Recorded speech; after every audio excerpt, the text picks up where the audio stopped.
Hey guys, welcome back to Clownfish TV. This is Neon. I am here with Geeky Sparkles. Hello. And we're going to talk about Hollywood and lawsuits and Harry Potter. And yeah, I saw this a couple of days ago. A couple people sent me emails and DMs about it. They're like, hey, did you see this crazy lawsuit? Apparently Comcast is suing Warner Brothers over their refusal to partner on the Harry Potter reboot series. Okay.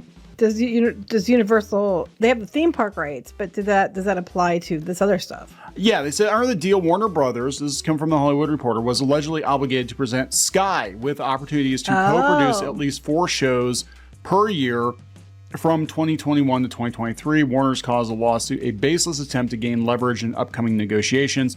So this is all about streaming and networking, carriage rights, and Harry Potter. It's very complicated, but you know, look, Comcast has made a metric ton of money off of Harry Potter. Well, here's the thing too. You know, people are going to say, well, it's past that 21 to 23 date, but when they announced they were doing the show, it was in 2023. Yeah. So let's talk about this. Before you get into any further, please subscribe for more pop culture news, views, and rants. Guys, get woohoo if you do. Woohoo!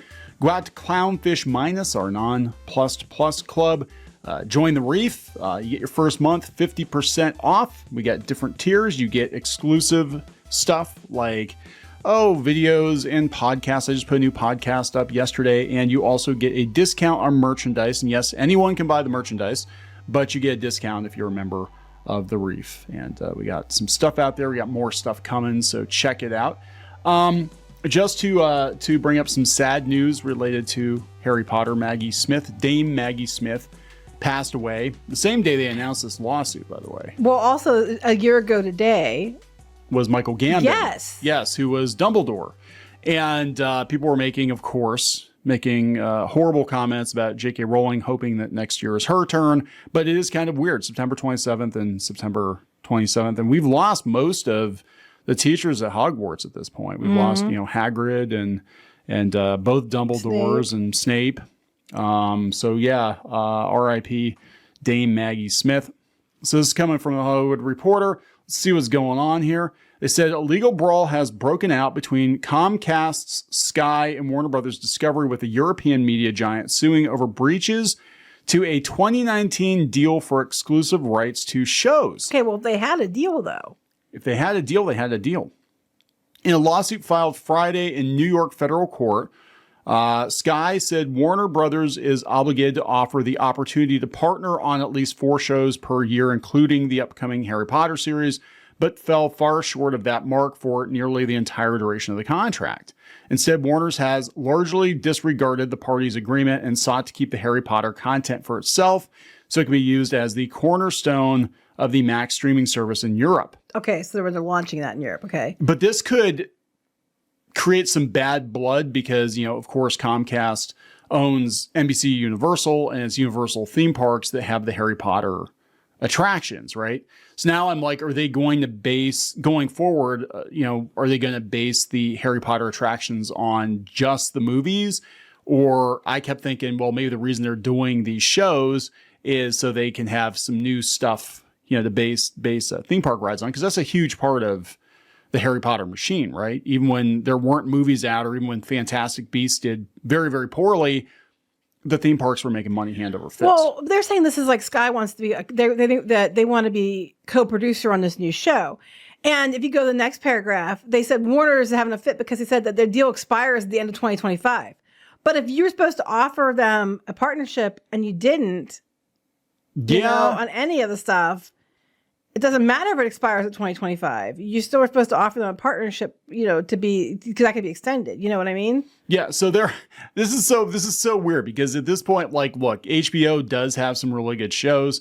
This year, they've had House of the Dragon, they've had Penguin, and the Harry Potter show. Regardless of what people think of it, it's probably going to do well just because it's Harry Potter. Right? Well, that's we'll see. Unless it's a total shit show. But they said that we know that our HBO branded shows are critical to Sky, as evidenced by their desire for over a year to find a way to renew our agreements. And this lawsuit makes it clear that Sky is deeply concerned about the viability of its business were it to lose our award-winning content. Okay. Warner Brothers is in the shit right now. Okay, but beyond that. Okay, wait. So let me get this straight. You have a deal with them that's was supposed to go from 2021 to 2025.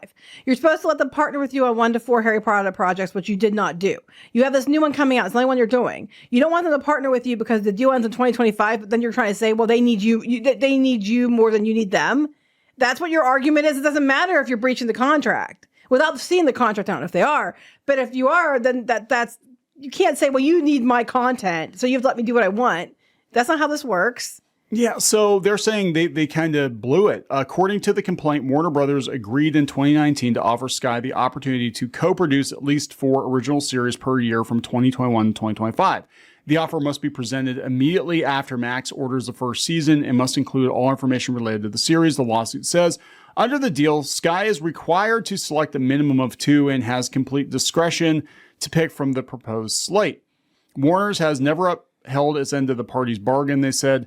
Despite claiming it had dozens of series in development during the early years of the contract, it undisputedly failed to offer Sky the required minimum 4 qualifying series during each calendar year. Oh, that's per year. Yes. Okay, that's not even just for the whole time. So we know that Warner Brothers was canceling a lot of stuff. And yeah, they do have some high profile shows on HBO. But even then they said they'd never offered it to them at all. No.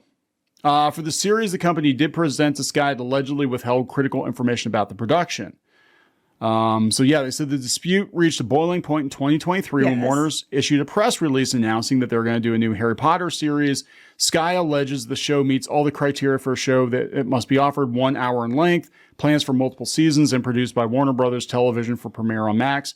When asked about the opportunity to co-fund the series, Warner stated in May 2023 that it's impossible to meet certain provisions of their agreement since actual circumstances of production preclude HBO Max from ever presenting Sky with 4 series in 1 year. Whoa. So their way out is, I don't want to offer you this because we actually can't give you 4 series in 1 year, so we shouldn't give you any? Is that what they're trying to argue? Yeah, I think That's so. what it sounds like. It's like, well, we can't honor. So at that point, usually in a contract, situation like this, there's some kind of a buyout or a kill or something. You know what I'm saying? Like, if they're going to hoard the Harry Potter show for themselves, then they need to offer them financial compensation. Because it sounds to me like the only one they offered them was one that they were trying to offload on them to have them fund. Like, we don't want to pay for this shit, but they know Harry Potter is going to probably do well. It probably will do well. And a lot of people were concerned about the casting. There's a 99.99999% chance that Hermione will be black or mixed. Just deal with it because it's a guarantee it's going to happen. But, people have concerns over the casting and stuff. And then the other side of it's like, yeah, we don't want any more Harry Potter because we hate Rowling. So I don't know how it's going to. Wait, go back up to the paragraph above. It says that the contract provides Sky the assignment of all media rights in the areas covered by the agreement, which includes the UK and multiple countries in Europe for 20 years. It's entitled to retain all revenue from the exploitation of these rights. Sky alleges that Warner intends to keep solely for itself any potentially lucrative qualifying series that it does order in an effort to boost the performance of its own Max streaming services in those territories where they're competitors. So this sounds like they're trying to pull a Disney. Yeah. And I have to wonder if this is going to impact the theme parks. Because again, Comcast owns NBC Universal and it's Universal theme parks that have Harry Potter. And I don't think it'll impact them in regards to the fact that if it's based on the original films and stuff. I think if they wanted to base anything on the new show. Yeah, they said, well, here it gets even more interesting. So the lawsuit extensively details the terms of the contract. Sky is required to provide financing for at least 5 seasons, each at a fixed percentage allocation between 20 and 25% of the series budget for the first season. In exchange, it gets an exclusive option with a prized so-called life of series right to continue co-producing the productions for every season. And they don't want that because then they won't be able to run it on their platform in those areas. The agreement also contemplates creative collaboration on the shows. Warner's is required to meaningfully consult with Sky regarding key creative aspects, including scripts, writers, executive producers, cast and editing, the lawsuit claims. So this is where it's going to get tricky though, because J.K. Rowling has one of the most ironclad contracts in all of entertainment. Basically, if you want her stuff, everything goes through her. Well, I understand that, but they're saying they're not even getting the opportunity to collaborate. So I don't think that they're not mentioning her. They're not suing her. They're suing them because it sounds to me like whatever the deal was, and I'm sure Warner got something out of it. They wouldn't have just agreed to the deal. So Sky did what they were supposed to do. They're waiting for these opportunities. They got one opportunity instead of 4 a year. And it was probably a show where they wanted them to foot the bill and pay for it all, but it was a crappy show and they didn't want to do it. And they think they're arguing a couple of things. One, they're excluding them from Harry Potter on purpose. Two, because they want to make sure that these good shows that they're doing, they don't want to involve them, even though they promised to do so, because then they can't run it on their service in the same area Sky's running. That's basically my understanding. Yeah. So here's an update. This is coming from the AV Club, which has an article out there because, of course, they don't like J.K. Rowling. So anything Harry Potter at this point is trash, pure trash. It said, update, a Warner Brothers Discovery spokesperson now issued a statement in response to Comcast Sky's lawsuit. The HBO Max licensing agreements expire at the end of 2025. And this lawsuit is a baseless attempt by Sky and Comcast to try and gain leverage in its negotiations for our programming beyond that date. Yeah, that's basically what they're saying. Yeah, because they're like, by the time Harry Potter comes out, they're saying 2026 at the earliest. I mean, they're just casting right now. They just put out casting. And then they're going again about how, our shows, they need us more than we need them type stuff. Yeah, they're concerned about the viability of their business. Warner Brothers will vigorously defend itself from this unfounded lawsuit as we move forward. Okay. Undeterred. Okay, a couple things here, including the HBO series that's going to be in the UK and European markets in 2026. Okay, from what I'm seeing, this sounds like Warner Brothers being a bunch of effing douchebags. They made a deal with this place. They didn't, from the way it sounds, they didn't give them the 1 to 4 per year deals. They tried to do one that was crap. Yeah. And at the end of the day, they're not letting them do this one because they want to put it on their system. They want to put it on their Max when it launches in Europe and everything else. And if they don't, they have a deal with Sky, Sky gets it, not them. That's what it basically sounds like. It doesn't matter if a deal expires in 2026. The right would give them the right to finance it past the deal. That's what the thing said. Yeah. And that doesn't matter. Yeah, like a life of series. So right, it doesn't matter then. And they're working on it now, which is within the contract dates. They might have a case. I mean, like I said, I don't have their contract in front of me. But if what they're saying is true, because what they're not disputing that, they're basically like, neither, you need us more than we need you, and we're going to do what we want anyway. And it's baseless, but it doesn't sound baseless to me. They're not disputing they had a contract. So usually what happens in a case like this is, there's monetary damages. And I think a lot of times companies actually take the chance, or like, it's going to be cheaper for us to just pay whatever fine we get slapped with than it will be for us to share the royalties with them. And that might be what they're looking at. They're like, yeah, we stand to make a lot. I mean, if Hogwarts Legacy is any indication that the general public is still into Harry Potter, we might make a ton of money off this show over the 7 or 8 years it's going to be on the air, or 10 years or whatever they figured out, because they're going to adapt the books pretty much 1-to-1. I guess this time there's a lot that was cut out of the movies. So yeah, they're probably looking at like, yeah, we're going to maintain this stuff for the next decade. It's going to be the Harry Potter money train. We'll probably spin it off, and they'll probably do a Hogwarts Legacy TV show or something. So yeah, for them, they're like, we're going to make a lot more money. So pay them their whatever $100 million to shut the hell up, and we'll just pocket the rest of it. And that's probably what will happen. They'll probably have to pay a fine. Oh, you broke the contract. Oh, boo hoo hoo. Okay, but they're not going to be like, oh, now you have to let them in. They'll just like make them pay some money and be like, yep, you're out. That's usually how it works, But yeah, I mean, I don't know, though, long-term, if this is going to damage. Well, okay, so I just thought about this. Is this going to damage a relationship between Universal and Warner Brothers for Harry Potter? Because Warner Brothers said they're going to start their own theme park division, too. Yeah, I thought about that before. And if they, that meant they were going to work with Universal or not, because they have an agreement. I don't know how much they can do. Kind of like, okay, for example, Disney in their parks. Disneyland can do Marvel stuff, but Walt Disney World cannot do Marvel stuff as it stands currently, which might change because Comcast has the rights for, east of the Mississippi to do Marvel in their theme park in Florida. So I don't know how that applies to the what they do in their own theme park division. I don't know how that applies to what's been going on already.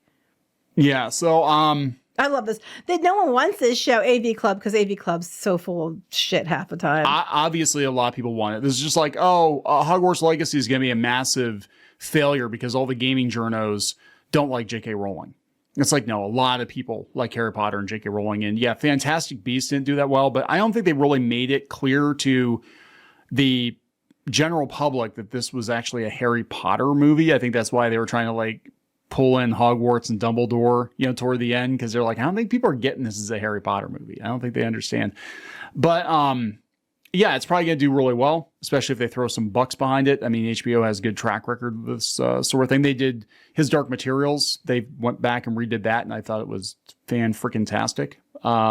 So we'll see. I don't know, but I think there's a lot of money at stake, and that's why they're fighting over it. Well, it sounds like Sky has a case. Yeah, And they like might. I said, without seeing the contract, the way it sounds like they have a case. Yeah, well, they're talking here in the AV Club, before we wrap it up, they're talking about the South Park thing where Warner Brothers were supposed to get all of South Park exclusive on HBO Max, and they paid through the nose for it. And they found a loophole. The loophole was, as long as we don't release single episodes, we're not technically violating the contract. So what they did to keep the new South Park content on Paramount was they just do specials now instead of single episodes, which is really sleazy. I mean, it really is in the grand scheme of things. It's pretty douchey because they paid a lot of money to get it. But yeah, it's all like there'll be a loophole or something there, and the money will be exchanged, and they're not going to stop this show because there's too much money at stake. So, gonna wrap it up. Yep. Please subscribe for more pop culture news, views, and rants. We'll talk later. Bye. Join the reef. Go to clownfish-.com. That's clownfish-.com. You will get exclusive access to podcasts and videos and comic strips and more, as well as merch discounts. Check it out. If you were a member, you could get this t-shirt, this dismal t-shirt, on our website. You'd get a 10% discount on that. You can also join in the community on clownfish-.com. Thank you so much for the support.